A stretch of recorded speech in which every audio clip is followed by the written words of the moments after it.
2014 Arnold Classic Expo. I'm Big Ron Partlow. I'm your host of the Lab Report, and we are live from the Mutant booth.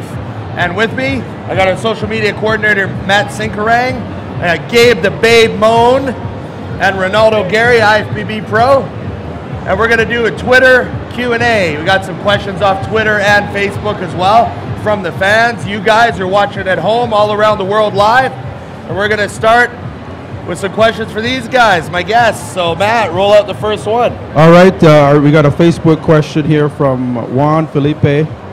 His question is, how important is genetics in bodybuilding? How important is genetics in bodybuilding? Let's start with Renaldo. You know what? It's like, I will say it's just like any other sport. Genetics are highly, highly important.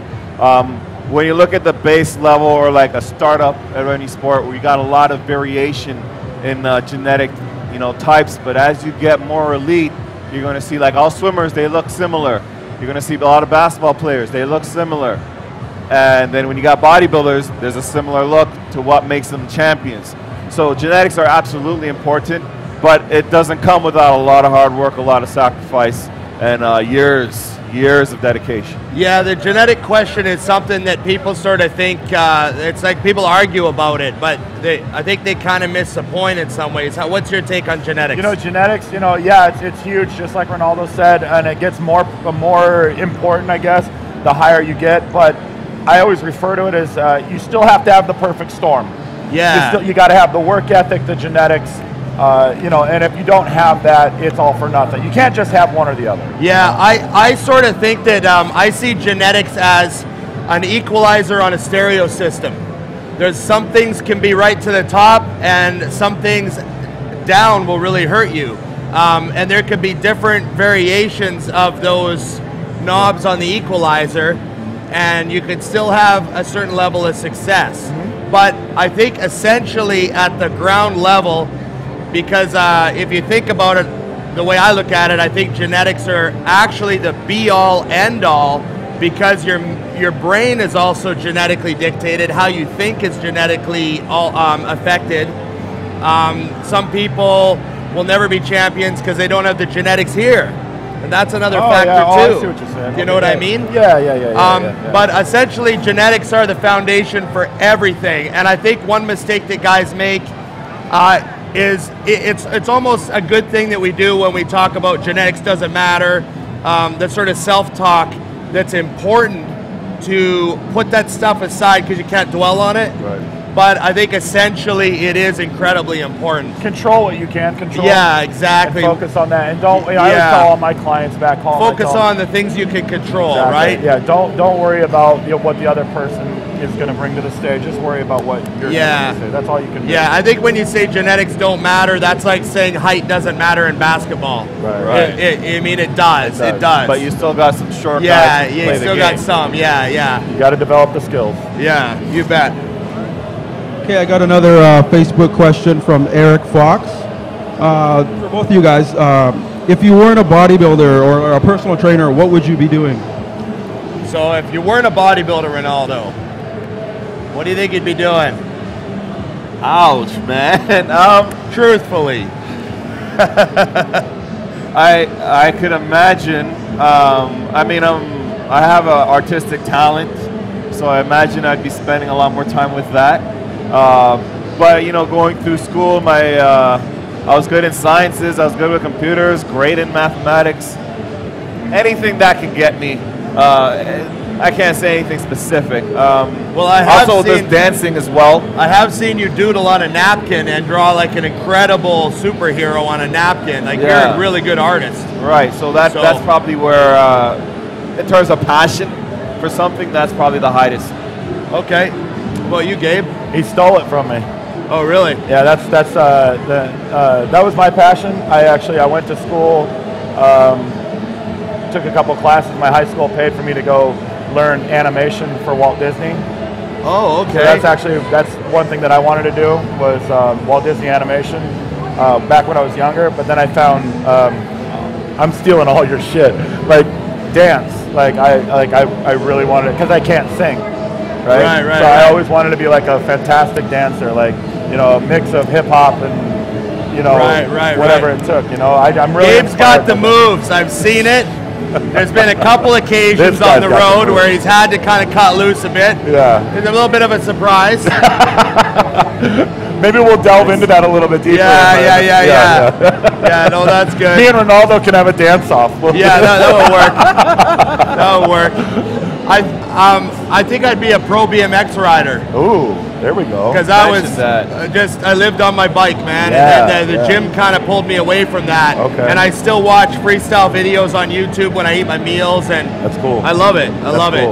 Except those bikes are really small now. Yeah. Well, you think? Looks like a bear on a tricycle. It's like a circus act. Okay, I got a Facebook question from Peter Caldwell. It's to Gabe. Where do you buy your tights from? Everybody wants to know where you buy those tights from. Okay, that's easy. You know, it depends on which ones you're talking about. If you're talking about the black ones with the custom mutant stuff on it, like I said, that's all custom. So a shout out to my guys out in Tacoma Custom T-Shirt Shop and Skip. Thanks for your hard work, Skip. We love your work. Basically, what he does is, you know, like Mutant, our graphic arts department sends me the copyrighted logos. And then I have my guy take it with permission, signatures, and then I'm allowed to print on here legally. And then the other ones, like the colored tights, the ones I wear, so these are Under Armour with print, and then I also have another type that are colored. They're called Subdual, something like that. Subdual? Yeah, you can find them online anywhere. But yeah, just Google it, Subdual. Okay. Yeah. There you go. Everyone thinks that they're like a magic secret, but they can go buy them too.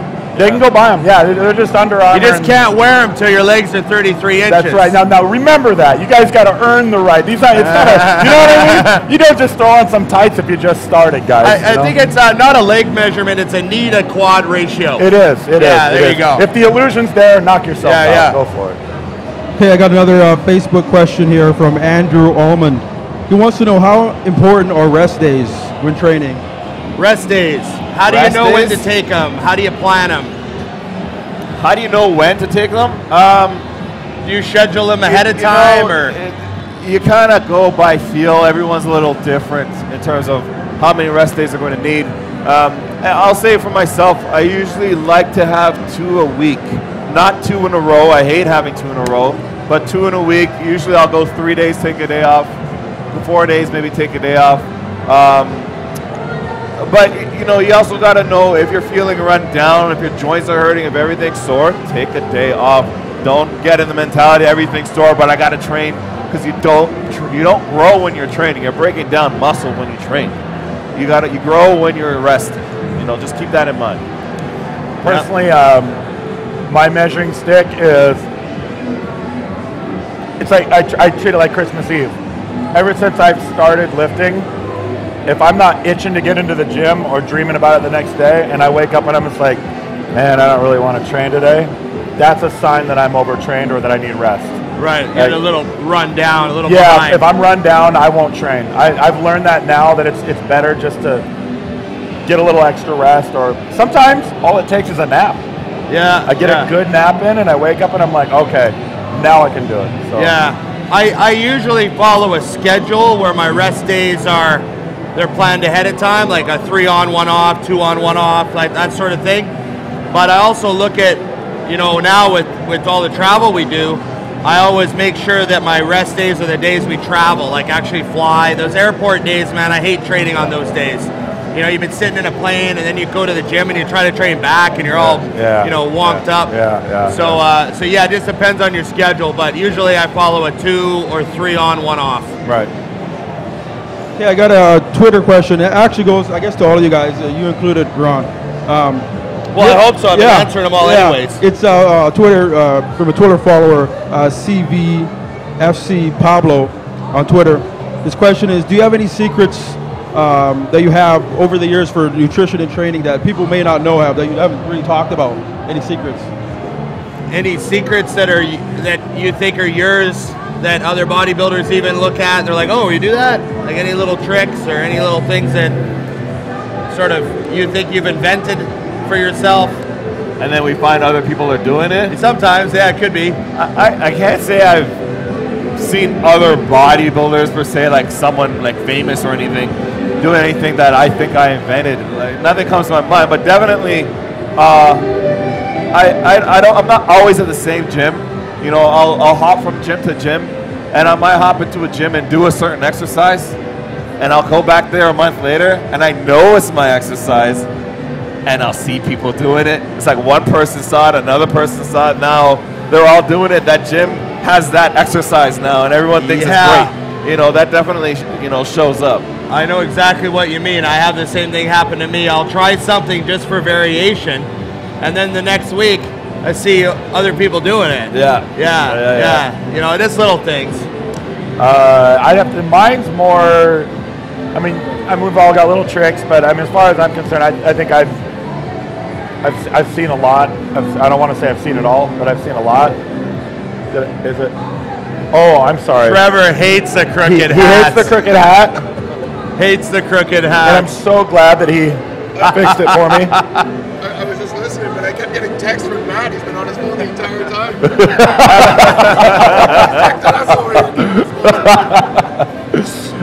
For me, I think my advantage, or what I think is my advantage, is the mental game.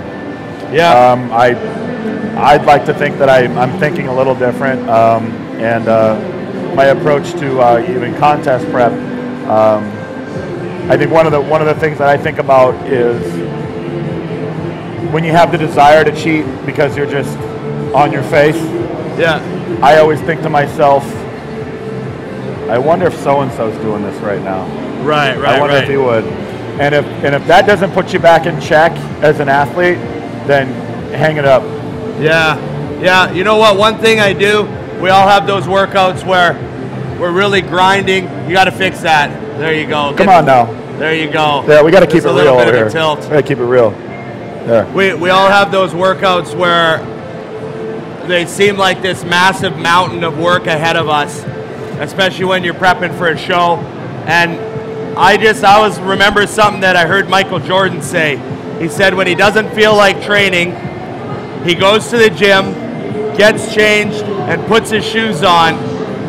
And by that point, you feel committed, so you get going. You know what I mean? Yeah. He said he always told himself if he can get his shoes on and he still feels like he needs a day off, then that's a big sign because you're already there. You wasted time.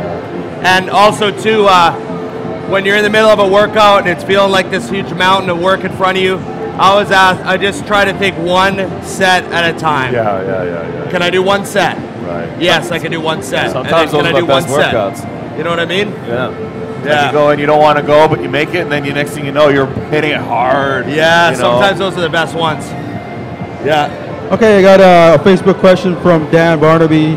He said, Ron, he overheard you call Gabe the Babe Moen. He wants to know your thoughts on that. He wants to know where Gabe the Babe Moen comes from. You got to set the record straight, Gabe. Okay, well, all right, well, we were over at our boss's house, Ryan Keller, shooting Mutant Modified. And Miss Fiona Keller. Hey, Fiona. Hi, Fiona. Miss Fiona, I think just it popped in her head and she gave the Babe. And then once we heard it, we was lost over. It was like, oh yeah, now they have we, material to make fun of me with. So. A nickname like that, you can't let it slide. You gotta. God, Johnny Dow! Johnny Dow crashing the set in his tights. They don't want my hat. Was that a superhero? I think that was a superhero. He was wearing tights. He had tights on. Did you see the tights? Is it a clone of you? I don't know. Okay, we need to put him back in a petri dish for another 40, 50 pounds. Back into the oven with you, Johnny. Yeah. Gonna let you bake a little longer. Let the dough rise. Gabe the Babe Moen. Hey. Gabe the Babe. Renaldo Gairy, IFBB Pro. Matt Sinkrang, social media coordinator and national champion. He never makes a big deal out of it, but that's what he is. National champ. No one can take that away. Big Ron Partlow. We will be back. We got a lot more shows for you today. Day 3 at the Expo. Everybody's tired. A lot of people are hungover, but not me. Not me. From the Mutant booth. Live at the Arnold Expo 2014, Day 3. See you soon. Thanks for watching, guys.